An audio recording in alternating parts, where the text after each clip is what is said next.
Hi there. Thank you very much for playing The Beginner's Guide. My name is Davey Wreden. I wrote The Stanley Parable.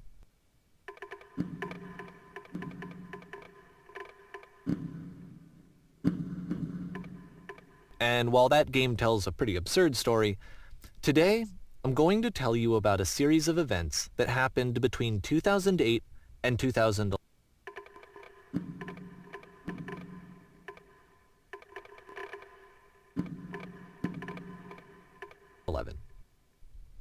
We're going to look at the games made by a friend of mine named Coda. Now, these games mean a lot to me. I met Coda in early 2009 at a time when I was really struggling with some personal stuff, and his work pointed me in a very powerful direction. I found it to be a good reference point for the kinds of creative works that I wanted to make. So just to start you off, this is, I think, the first game he ever made. It's a level for Counter-Strike. You can walk around here, by the way. And mostly it's just Coda learning the basics of building a 3D environment. But what I like is that even though he starts from the simple aesthetic of a desert town, he then scatters these colorful abstract blobs and impossible floating crates around the level. And of course, it destroys the illusion that this actually is a desert town, and instead this level becomes a kind of calling card from its creator. It's like a reminder that this video game was constructed by a real person. And it kind of makes you wonder, what was going through his head as he was building this?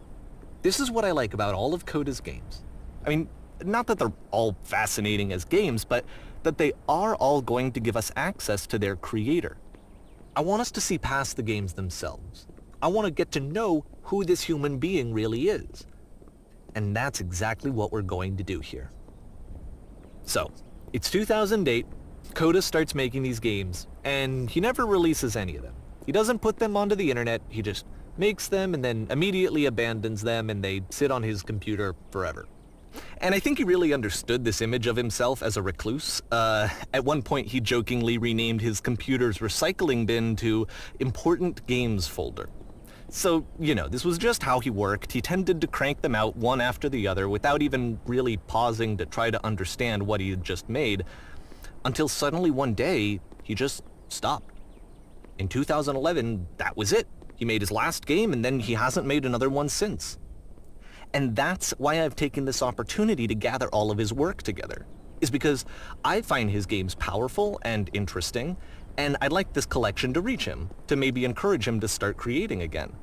And if the people like you who play this also happen to find his work interesting, then I'm sure it'll just send that much stronger of a message of encouragement to Coda.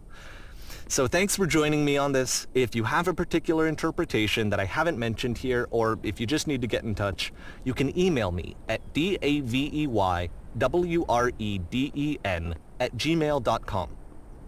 Okay, that's about it for introduction. Let's take a look at Coda's first proper game. As each game is loading, I'll show you the date that it was completed. This first one was made in November 2008.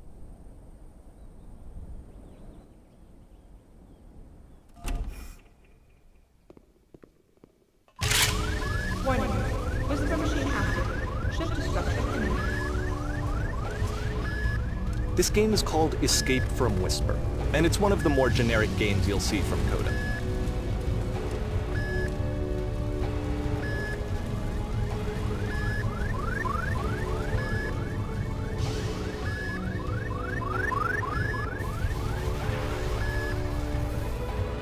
Security call breached. Hostile alien life form inbound. It kinda looks like this game was abandoned mid-development. For instance, you have this gun, which you'd think would indicate that there are supposed to be monsters or enemies somewhere, but then clearly there are no enemies anywhere. You can't even reload the gun when you run out of bullets. But ultimately we don't really know. Maybe Coda thought that actually it was complete the way that it is. And I think that we should talk about his games for what they are, rather than for what they're not. Enemy force neutralized. Begin ship evacuation. I love how you can see the bottom of the universe from this room.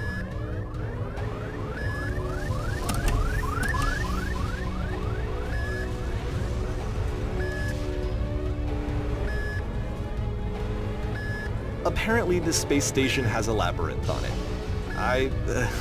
Sure, I don't know. There's really no reason for it that I've ever been able to discern, so in the interest of time, I'm just gonna skip you on past it. Okay, this is the part that's interesting. The game has this narrative about the whisper machine and how it has to be turned off, and then you get to the engine room. Hey, you there, in the engine room. You could save us all. That beam is powering the whisper machine. We could disrupt it by introducing a great enough heat signature. If your body could stop the beam. It's so much to ask, but for all of our lives, would you do it? Could you give yourself?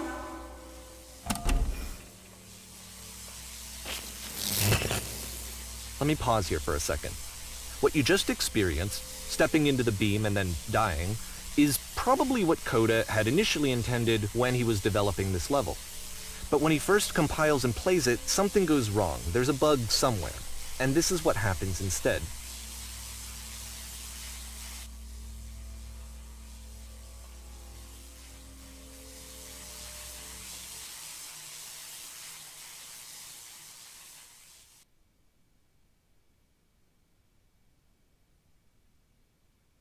The beam causes you to start floating. And this is an important moment for him.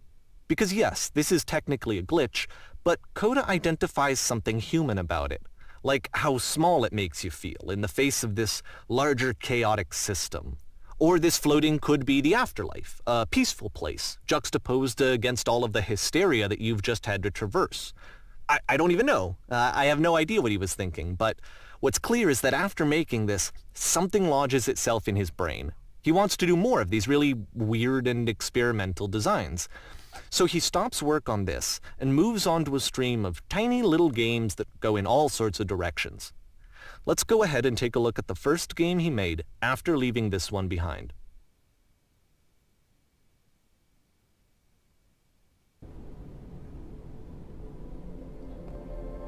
Yep, in this game you can only walk backwards.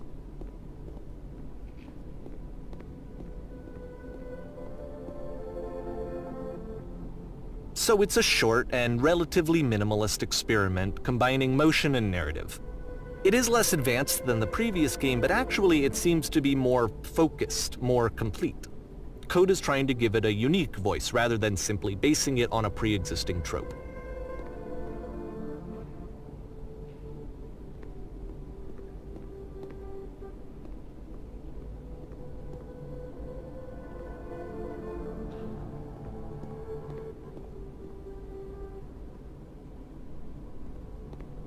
It's a short little thought, it says what it wants to say, and then it ends. Didn't need anything more than that. Which to me is why it works, because it gets out quick. Okay, next one.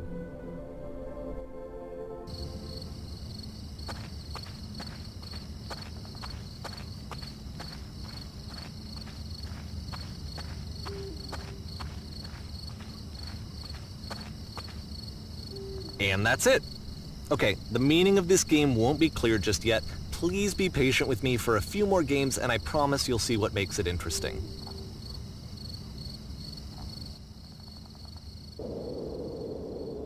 Oftentimes, Coda would put bizarre titles like this one at the start of his games.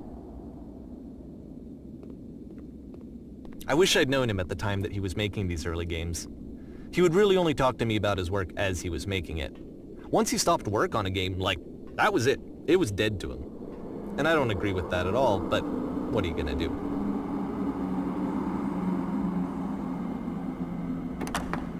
Once you've been slowed to an absolute crawl, the door at the top of the stairs opens. So why, if Coda's not showing these games to anyone, why bother opening the door at all? Well, to show you, I'm modifying the game here so that when you press enter, it'll bring you back up to full speed so you can enter the door for yourself.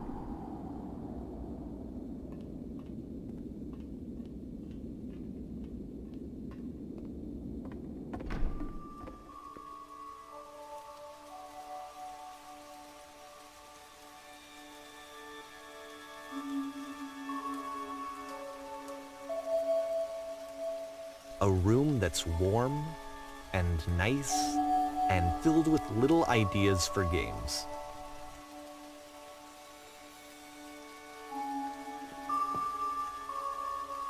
Coda would often tell me that he didn't mind if people thought of him as cold or distant. He said that he knew that he was actually a vibrant and compassionate person, but that it takes time to really see that. It can be a very slow climb to get there.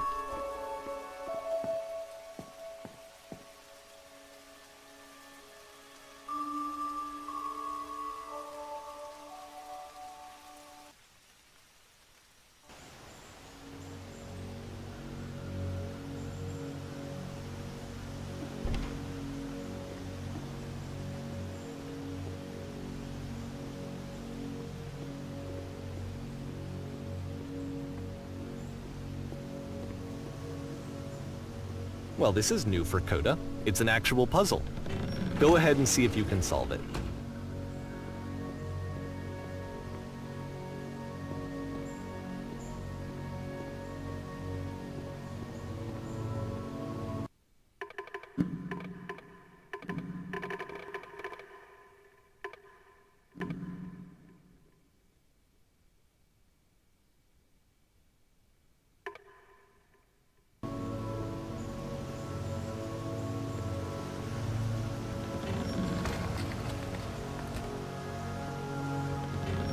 Don't forget that solution, because we're going to see this puzzle again soon. We're going to see it a lot.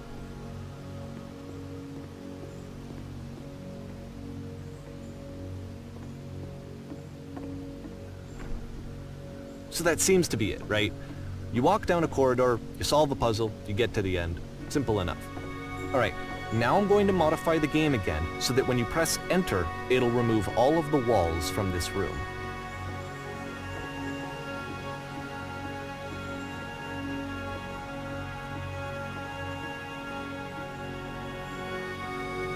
How about that? There was more to it than we had any way of knowing. I actually find it funny that this game comes after the Stairs game, since they essentially convey the opposite idea. So, in the Stairs game, a dull exterior concealed a rich interior. And then, in this level, a dull interior hides this fantastic outer world. Either way, I think that the point is the same, is that most of the time you don't get to know what you're missing, or even that you're missing anything. That's not your role as a player.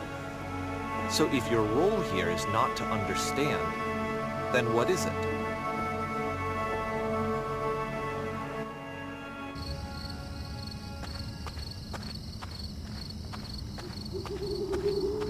Aha! So this, combined with the entering game from earlier, tells us that Coda believes his games are connected somehow. It could even be that the Stairs game and the puzzle game are literally connected in between this and the entering game. There's a bigger picture that all of his games are meant to play a role in, some larger meaning that we won't be able to grasp until we've seen all of them. And once we have, we can step back and start to understand what exactly that bigger picture is.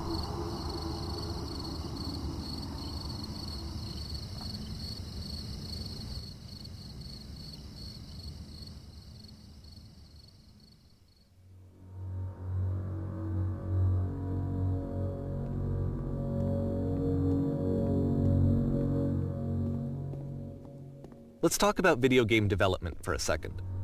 Every video game runs on what's called an engine, which determines what the game can and cannot do. So in other words, the engine is a set of tools for game development. To make all of these games, Coda is using an engine called Source. Like all engines, Source has certain things that it does well, and it has certain things that it does poorly. One of the things that it does very well is boxy linear corridors.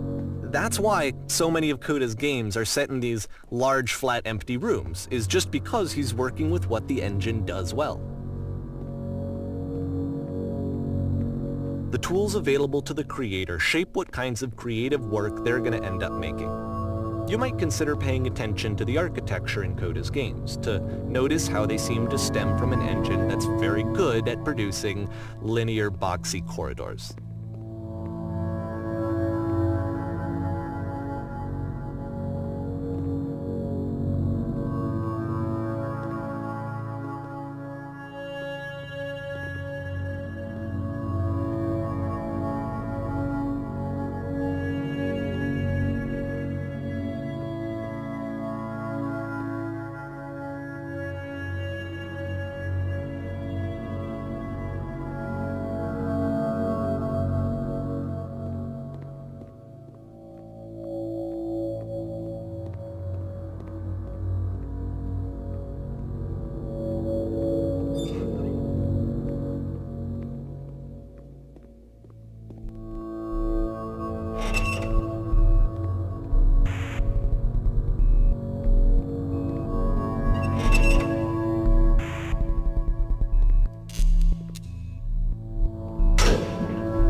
this prison, funny enough, in Coda's original design, the doors stayed shut for a full hour before letting you go. If you don't mind, I think we're gonna skip that.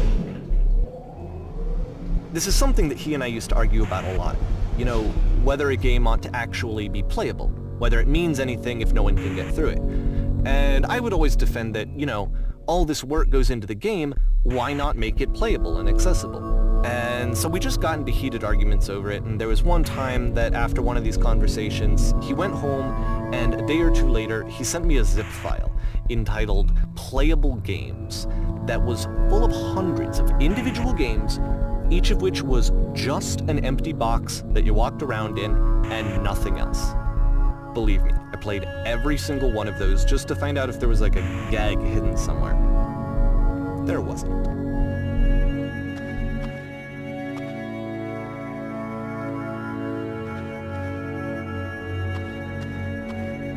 It's the puzzle again, with the exact same solution as the last time.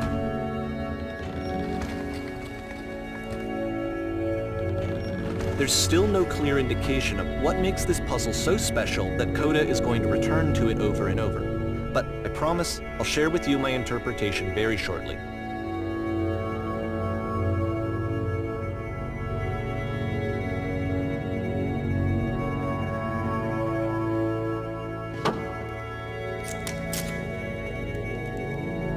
Here, Coda begins using a kind of dialogue system that he fashioned out of the engine's chat capabilities. Use the 1, 2, 3 buttons on your keyboard to respond.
And so we make one last descent down to the final floor of the level.